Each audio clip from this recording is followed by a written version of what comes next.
Ito guys, yung Old Town na hinahatam ng tita ko, dito nasa 28 HKD lang. Ito yung pinakamura naming nakitang Old Town, 209. Ito na, ladies market na tayo. Yan, dami ng shops na open. Samot-saring pampasalubong to nandito guys. Yung style namin dito, palayo kayo ng palayo, pababa ng price. Sila na mismo yung tatawad for us. So dito tayo talaga nakatawad ng ref magnet, 10 sets for 95 HKD. Ito na pinakamura, 711 pesos. Dito nakakatawad dito sa for chocolates. Mongkok Med Store. Nasa 200 plus lang yung isa. So, chinek ko online, nasa 502 to 700 pesos. Ay ma, ito. Ito na. Ito yung mura mga pagkain. Nandito siya. Ito na yun. Itong nabili namin. 120 HKD. Lahat na yan. So, around 898 pesos. Around 900 na rin.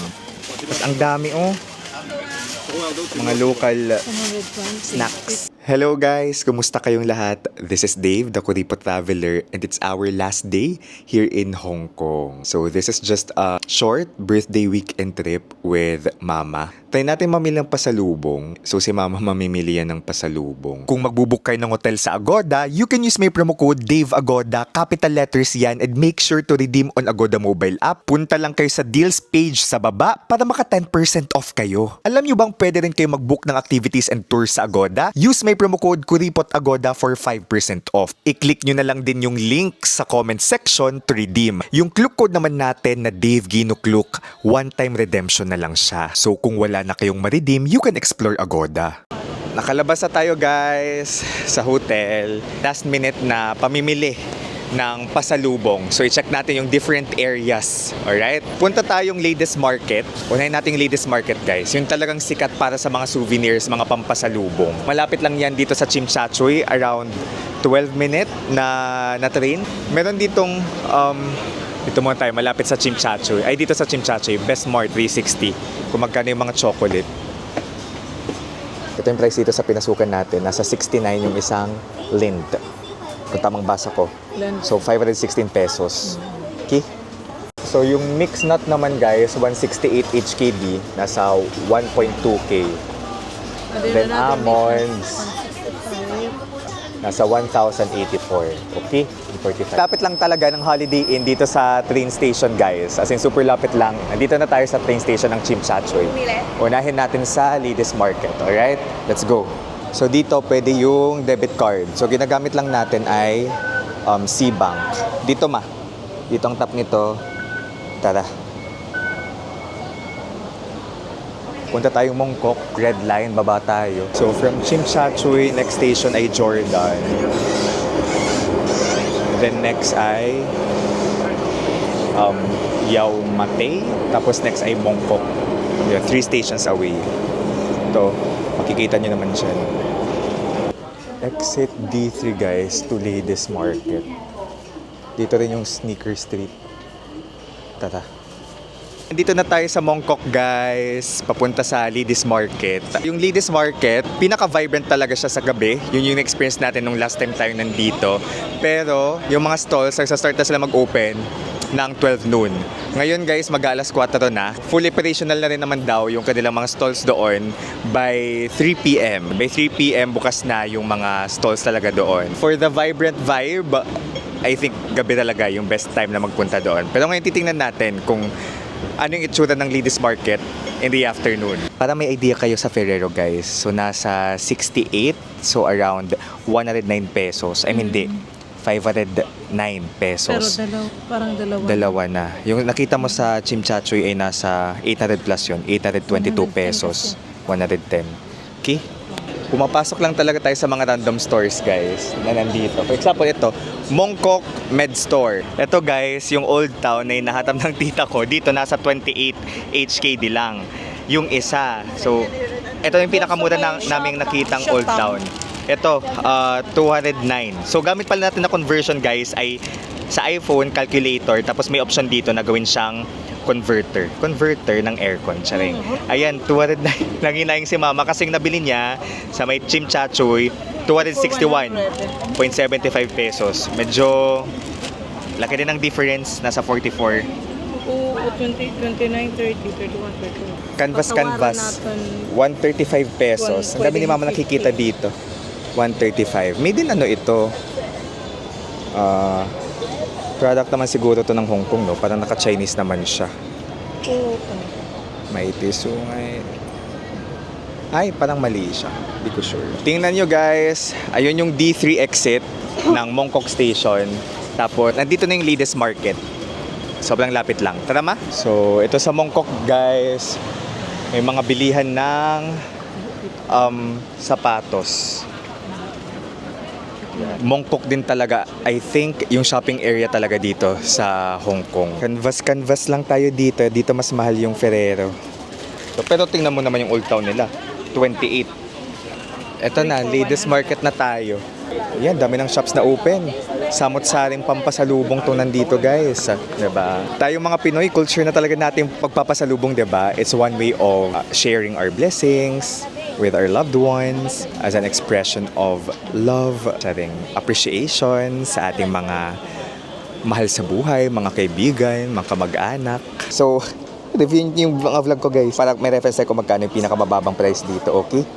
So dito nakakita tayo dati ng 9 HKD tapos isang set ng ref magnet na 5. Yun. Ito yung reference natin na like this. Nakita tayo ng ganito na 9 HKD lang tapos 5 na siya. Nandito talaga yung mga bag, mga ref magnet. 85. 85.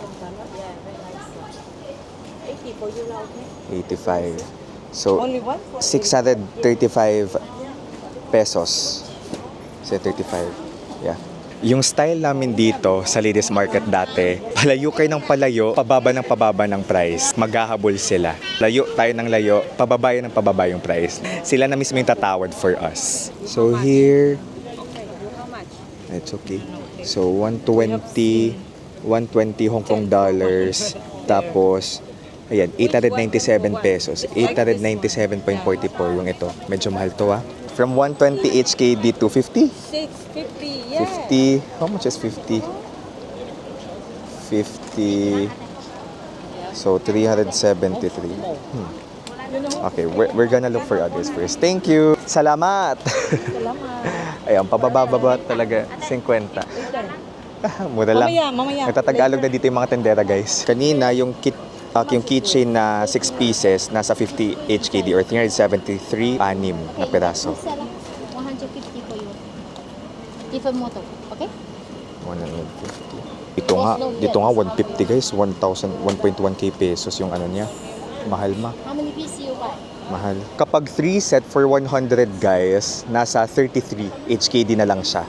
So magkano yung 33 HKD? Nasa 249 pesos yung isang set. Tapos 6 na peraso. Canvas lang talaga dito. Yung iba, may ibang matampuhin guys kasi na-experience namin na as in tinawaran niya talaga. Tapos nung bumalik kami kasi feeling namin yun yung mas mura na.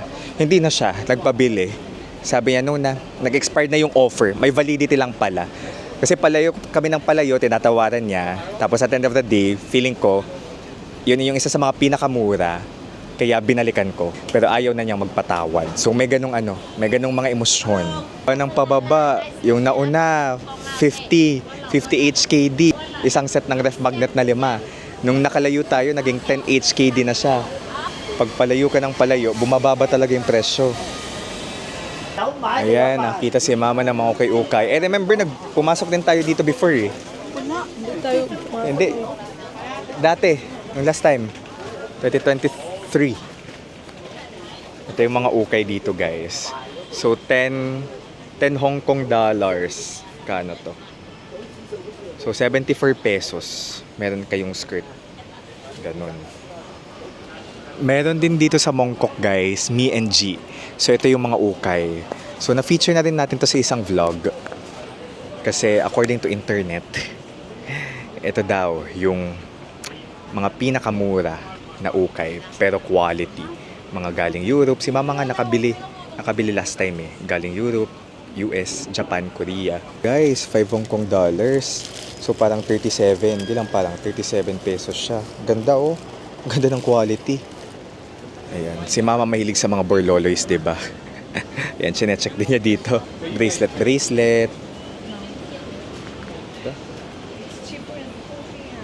Ang haba pa nitong Ladies Market, guys, as in, may mga labubu din dito, oh. Labubu. Di ko sure kung nasa impression yan. Pero for your info, may labubu dito. Gusto pang lumayo ni Mama, pero sabi ko sa kanya, pare-parehos na lang to, guys. As in, same items na lang to. So, mapapagod lang kay kakalakad. Although it's nice to canvas, pero mapagod lang kay kakalakad. Kung may makita kayong mura na talaga, i-go nyo na. Nakabili tayo, guys. Actually, si Mama lang bumili kasi ako hindi na ako mamimili dito. Magpapasalubong ako, mas pagkain na lang. Kayo, ano yung gusto nyo pasalubong? Actually, di rin naman required. Like, magpasalubong. Kasi kanya-kanya naman tayo ng budget. So, don't feel bad kung wala kayong naipapasalubong sa friends ninyo, di ba? Sa mga kamag-anak. Kensya na yun. Dito, nakabili na si Mama ng nail cutter. Sa isang set, 6. Nakuha niya ng 3 for 100. So, 3 sets for 100 HKD or nasa 749 pesos yung 3 sets. So, mura na yon kasi pansin namin dito, hindi na nagpapatawad yung iba kapag sabihin namin na 4 for 100 HKD. So, 3 na lang talaga. 3 for 100 HKD yung parang sagad. So, dito tayo talaga nakatawad ng ref magnet. Kasi sinabi ko sa kanya, dati nakabili tayo ng 9 HKD, 9 Hong Kong dollar for 1 set. Yeah, this is a camera. Yeah. Ngayon, binibigay nila 10 sets for 95 HKD. 10 sets for 95 HKD. Ito na pinakamura. Yung iba talaga, di pumapayag ng... Kasi yung iba, yung pinakamababa na talaga nila ay 10 HKD, pinakamababa nila for ref magnet na 5 sets. Pero ngayon nakakita tayo kasi bumili si Mama ng 10 na sets, 95 na lang, 95 HKD. Salamat! Salamat! Tara! 1, 2, 3, 4, 5, So magkano yun in pesos? 7, 8, 95 na lang. So 711 pesos. Ito na yung pinakamura nating nakita dito Kasi magtawad daw. Huwag kayo mayamang tumawad, guys. 711 pesos. Tapos 10 sets ng ref magnet na tig-5 bawat set. Gets ba? Or malabo? Tagpira na lang ko kung matawad. 3 for 100. Okay, dito nakakatawad dito sa na to for chocolates.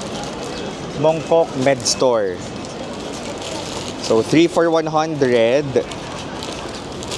So 748.49 pesos. Ganitong chocolate tapos 3. At kuman ito nga, chocolate delicious. Saan? Ito. May Toblerone dito, guys, na 100. Pwede balay. 100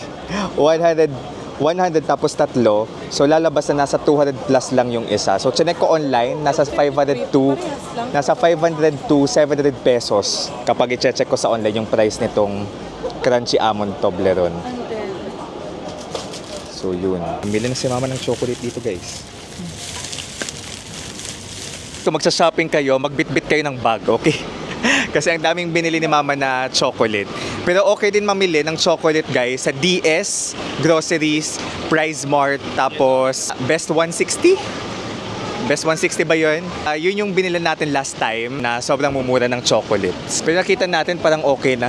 Parang okay na yun yung nakita natin kanina. Nasa train station ulit tayo, guys, dito sa Mongkok. Tapos yung target nating puntahan ay Sham Shui Po. So yung Mongkok, Prince Edward, tapos Sham Shui Po, magkakadikit lang sila.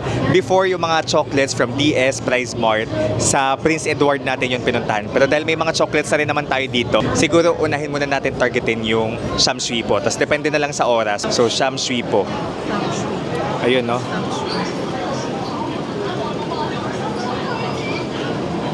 Sham Shui Po. Yorn. Tara.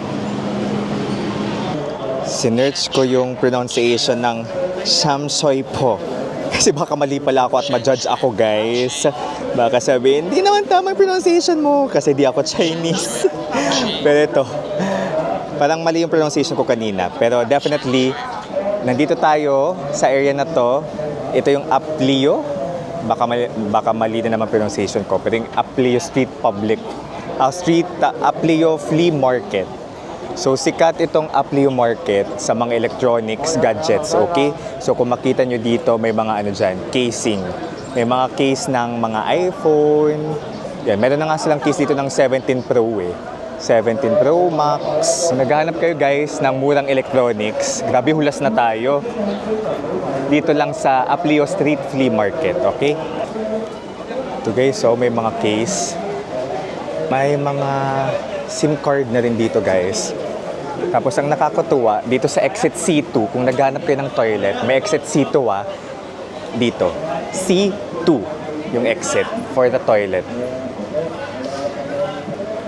May tindahan din ng ring light to. Yan o, may ring light. Tingnan nyo naman guys, may mga bulb din dito sa Shamsui po, nakakaloka. Tapos ayan, may mga kable. Dati nakabili ako I think dito ng mga cable. And galing tayo sa exit B guys, sa parang DV doon. May mga prutas, may mga damit-damit. Hinahanap ko talaga kung nasaan yung mga pagkain. Try natin yung exit A1. A1, okay, A1. Exit A1. Kung hindi dito, baka exit A2. Kung wala, sukuan na natin. Grabe, hinanap talaga natin kung store na yun. Ito, nakita na tayo ng McDo, guys. Alam ko dati, nag-CR tayo doon sa isang McDo. Feeling ko nasa area na lang na to, yung nabilan natin dati. So, dapat talaga sa vlog, and-emphasize ko kung anong exit. Ay, ito. Nakita na namin. Ito na. I think, ito na ba yun? Pero ito na yun. Nandito yung mga mura. Ito na yun, guys. Exit. Oo, tapat ng McDonald's. Exit A2. Okay? Exit A2. Ito yung murang mga pagkain. Nandito siya. Okay. Ito yung mga murang mga pagkain. Ito na yun. Yung Old Town, parang same lang sa nakita nating mura sa Mongkok. Ayan. Dito tayo namili dati eh. Nabili namin last time dito eh, Nougat. Like, nire-review ko yung video, Nougat talaga yung nabili namin dito. As in yun, no? Nougat. Kasi ang mura ng Nougat dito dati eh. Pero ngayon parang wala na silang Nougat dito. Grabe yung hogard ko na. Dito guys talaga, very local yung product. Tapos ito mura. So 30 HKD for 2. Di na pa-process ng utak ko. Pero 100 plus per pack. Parang nice to. 56 yung isa. 56 yung isa nito guys. Kasi 15 HKD, 7.5. Dami na naman binili mama.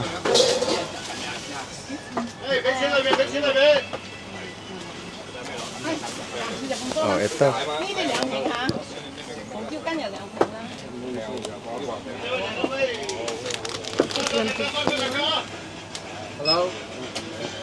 Ito mga local local Chinese food.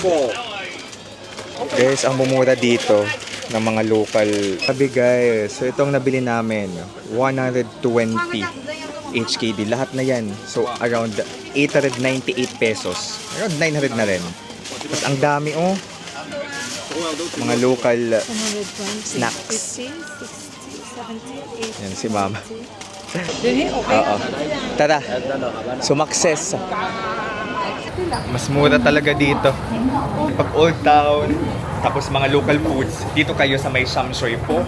Tapos exit A2. Alright, yung nakita yung store. Kasi sila pa rin talaga yung nakita kong yung mga pagkain. Pero guys, kung may madalas mag-Hong Kong, or kung nag-Hong Kong na kayo, tapos feeling nyo may murang accommodation, bilihan ng pampasalubong, comment down below, okay? Kasi baka mali pala ako. Pero so far, sa experience ko, yun yung nakita ko. Pati nung nakaraang punta din natin dito. We're back in the hotel, guys. Ginabi na talaga tayo. Di na rin tayo nakapunta sa Prince Edward kasi doon may yung mga bili ng chocolates, yung mga DS Groceries, yung mga Price Mart. Ang dami nang napamili ni Mama doon sa may Shamsui po. Kung tama pronunciation ko, doon sa area na yun. Tapos ang mumura.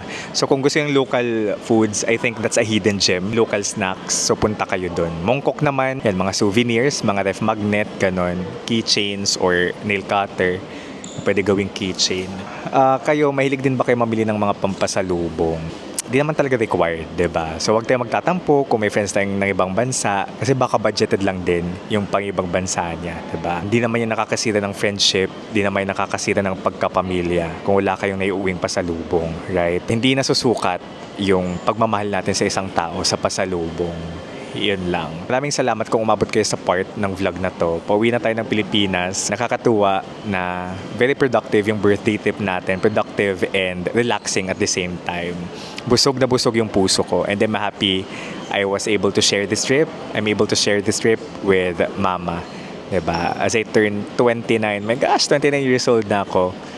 Yun, this is Dave guys, the Kuripot Traveler. Here from Hong Kong. Let's live our best lives. Bye-bye!